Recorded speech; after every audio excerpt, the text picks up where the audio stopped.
अथ द्विचत्वारिंशो अध्याय कुब्जा पर कृपा, धनुष भंग और कंस की घबराहट। श्री सुकुवाच। सा सा सा नि सा सा धा नि रे पा पा पा गा मा मा रे नि सा सा सा सा नि सा सा धा नि रे पा पा पा गा मा मा रे नि सा।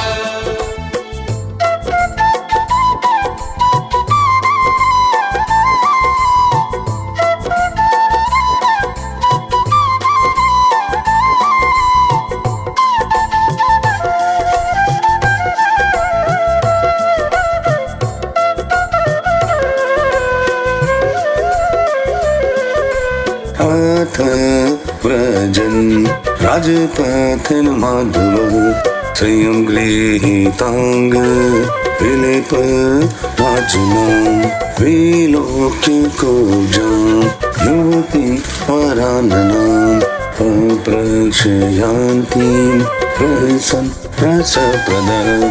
श्री सुखदेव जी कहते हैं, परीक्षित, इसके बाद भगवान श्री कृष्ण जब अपनी मंडली के साथ राजमार्ग से आगे बढ़े तब उन्होंने एक युवती स्त्री को देखा। उसका मुख तो सुंदर था, परंतु वह शरीर से कुबड़ी थी। इसी से उसका नाम पड़ गया कुब्जा। वह अपने हाथ पर चंदन का पात्र लिए हुए जा रही थी। भगवान श्री कृष्ण प्रेम रस का दान करने वाले हैं। उन्होंने कुब्जा पर कृपा करने के लिए हंसते हुए उससे पूछा,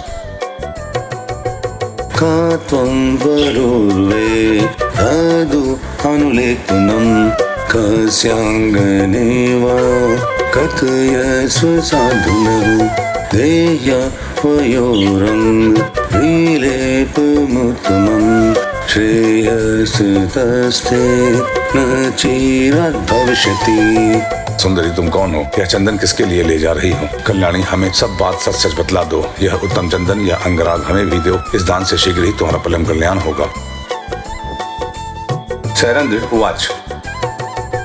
दास्यास्म्यहं सुन्दरं कंस सम्मता त्रिवक्रनामा यनुलेप कर्मणि मद्भावितं भोज पतिरति प्रियं विनयो वं कोन्यतमस्तदर्हति। उपटन आदि लगाने वाली शैरेंद्री कुब्जा ने कहा, परम सुंदर, मैं कंस की प्रिय दासी हूँ। महाराज मुझे बहुत मानते हैं। मेरा नाम त्रिवक्रा कुब्जा है। मैं उनके यहाँ चंदन अंगराग लगाने का काम करती हूँ। मेरे द्वारा तैयार किए हुए चंदन और अंगराग भोजराज कंस को बहुत भाते हैं, परंतु आप दोनों से बढ़कर उसका और कोई उत्तम पात्र नहीं है। रूप कुशल माधुर्य हसितालपवीक्षितः हर्षितात्मा ददौ सान्द्र मुभयोरनुलेपनम्।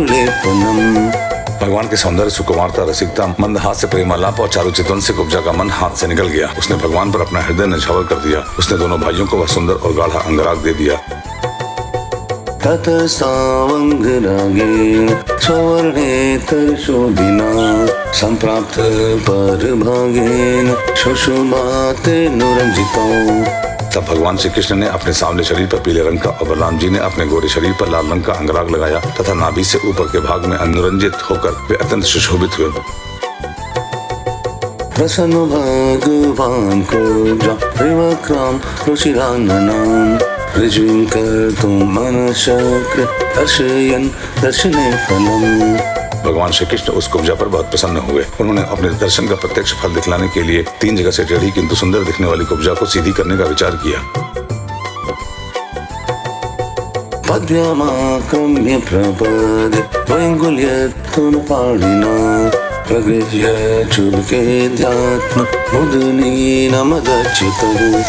भगवान ने अपने चरणों से कुब्जा के पैर के दोनों पंजे दबा लिए और हाथ ऊंचा करके दोनों उंगलियां उसकी ठोड़ी में लगाईं और उसके शरीर को तनिक उचका दिया।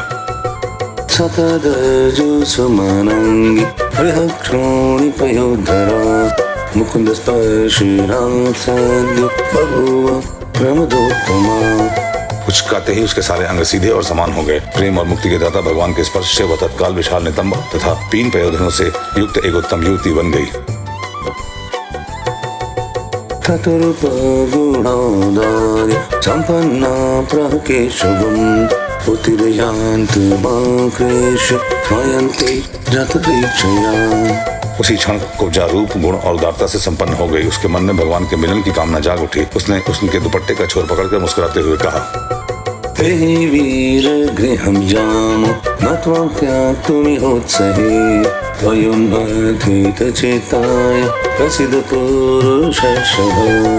वीर शिरोमणे, आइए घर चलें। अब मैं आपको यहाँ नहीं छोड़ सकती, क्योंकि आपने मेरे चित्त को मत डाला है। पुरुषोत्तम उस दासी पर प्रसन्न होइए। एवं श्रिया याच्यमान कृष्णो रामस्य पश्यत मुखं वीक्षानो गानां च प्रशंसानुवचः। जब बलराम जी के सामने ही कुब्जा ने इस प्रकार प्रार्थना की, तब भगवान श्री कृष्ण ने अपने साथी ग्वाल बालों के मुख की ओर देखकर हंसते हुए उससे कहा, ऐषमिते गृहं शुभ्रो पुंसामादि विकर्षणं साधितार्थो गृहाणां पंथानां त्वं परायणम्। सुंदरी, तुम्हारा घर संसारी लोगों के लिए अपनी मानसिक व्याधि मिटाने का साधन है। मैं अपना कार्य पूरा करके अवश्य यहाँ आऊंगा। हमारे जैसे बेघर के बटोहियों को तुम्हारा ही तो आसरा है।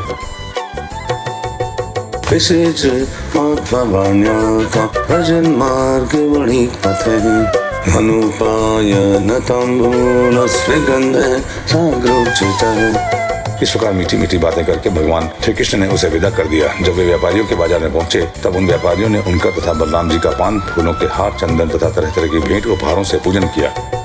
तदर्शन स्वक्षोभ आत्मानं श्रियः विश्रस्तवासः कबूर वलयालेख्यमूर्तयः। उनके दर्शन मात्र से स्त्रियों के हृदय में प्रेम का आवेग मिलन की आकांक्षा जग उठती थी। यहाँ तक कि उन्हें अपने शरीर की भी सुध न रहती। उनके वस्त्र, जूड़े और कंगन ढीले पड़ जाते थे तथा वे चित्रलिखित मूर्तियों के समान जो की त्यों खड़ी रह जाती थी। तत्र पौरान् प्रेक्षमाण धनुषः हनुमच्युतः तस्मिन् प्रविष्टो ददीश धनुरेन्द्रमिवावृतम्। इसके बाद भगवान श्री कृष्ण पूर्ववासियों से धनुष यज्ञ का स्थान पूछते हुए रंगशाला में पहुंचे और वहां उन्होंने इंद्र के धनुष के समान एक अद्भुत धनुष देखा। पुरुषैर्बहुभिर्गुप्त अर्चितं परिमर्दितं पार्युमाणो निर्विकेश कसह्य धनुराददे। उस धनुष में बहुत सा धन लगाया गया था।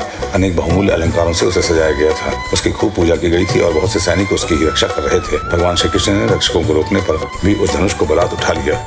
कर्णवामेन सलिलमुद्रितं सजं चक्रेत्वा निमिषेण पश्यतां निर्णवीकृष्य प्रभञ्जमधतो यथेक्षुदण्डं मधुकर्योरुक्रमः। उन्होंने सबके देखते देखते उस धनुष को बाएं हाथ से उठाया, उस पर डोरी चढ़ाई और एक क्षण में खींचकर बीचों बीच उसी प्रकार उसके दो टुकड़े कर डाले, जैसे बहुत बलवान मतवाला हाथी खेल ही खेल में ईख को तोड़ डालता है। धनुषोदच्यमानस्य शब्दं कं रोदसी दिशः पूरयामास स्वयं श्रुत्वा कंसस्त्रासमुपागमत्। जब धनुष टूटा, तब उसके शब्द से आकाश, पृथ्वी और दिशाएं भर गईं। उसे सुनकर कंस भी भयभीत हो गया। तद्रक्षीणः सञ्चर कोपिता आततैनः गृहीतो कामावगृह्यतां मध्यतमिति। अब धनुष के रक्षक आदिताई असुर अपने सहायकों के साथ बहुत ही बिगड़े। वे भगवान श्री कृष्ण को घेर कर खड़े हो गए और उन्हें पकड़ लेने की इच्छा से चिल्लाने लगे, पकड़ लो, बांध लो, जाने न पावे।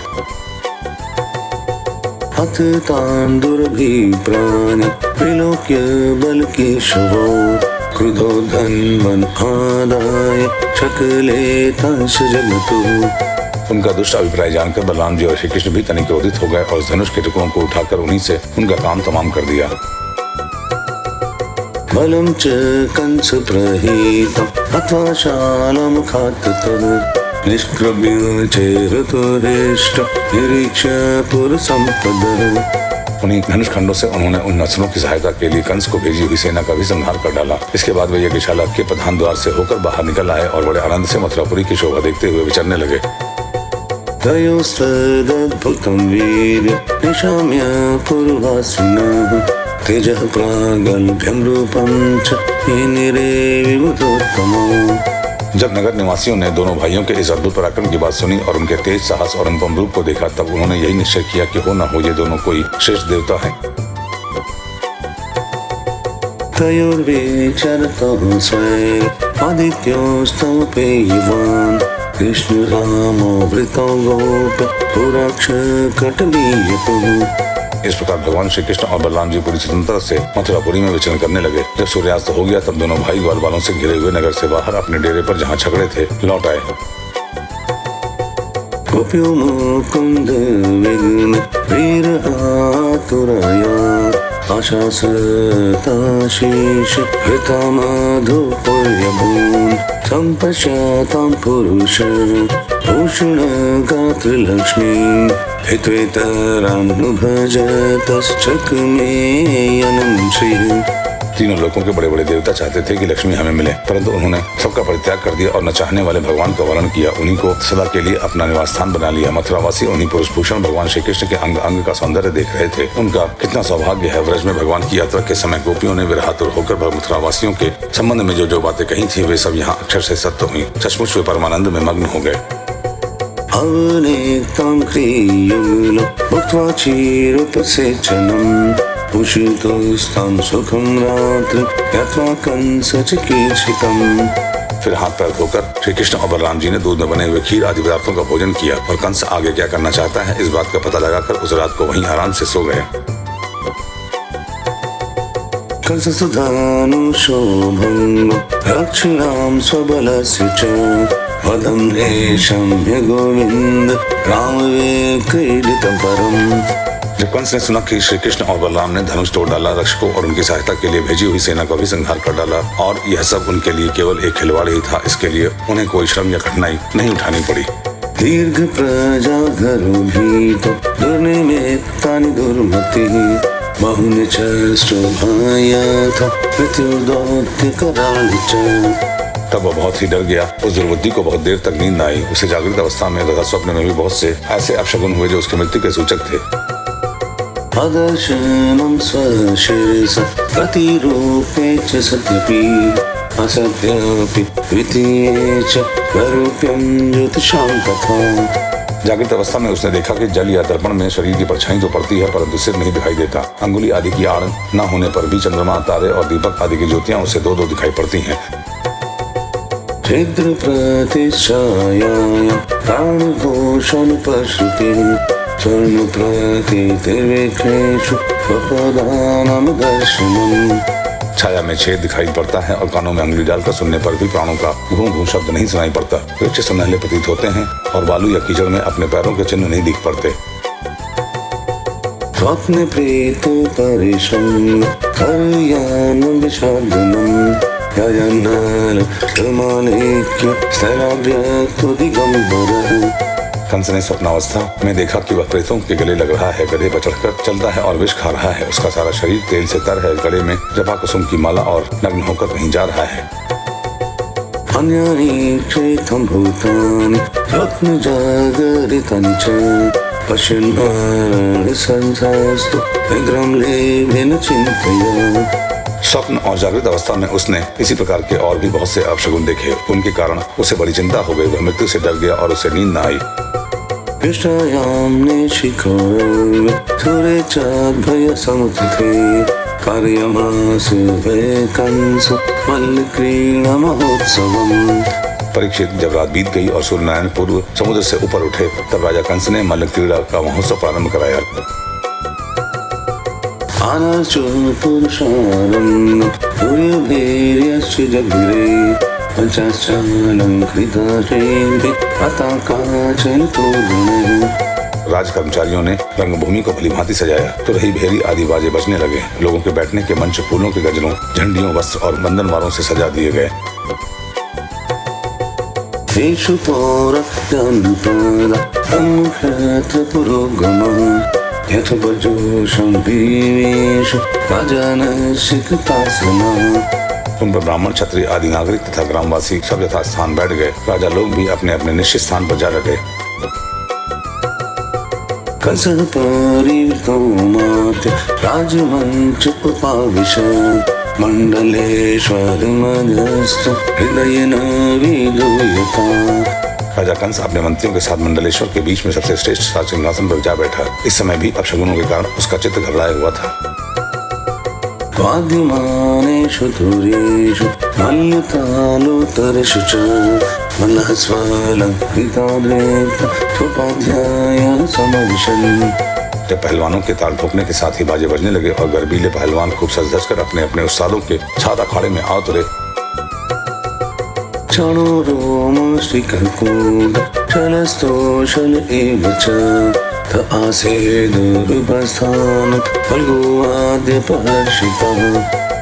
मुष्टिक, कूट, शल और तोशल आदि प्रधान प्रधान पहलवान बाजों की सुमधुर ध्वनि से उत्साहित होकर अखाड़े में आकर बैठ गए। नंद गोपद गोप भोजराज समाहुतः निवेदितो पाह्यनास्ते एकस्मिन् मंच आविशन्। इसी समय भोजराज कंस ने नंद आदि गोपों को बुलवाया। उन लोगों ने आकर उसे तरह तरह की भेंटें दी और फिर जाकर वे एक मंच पर बैठ गए।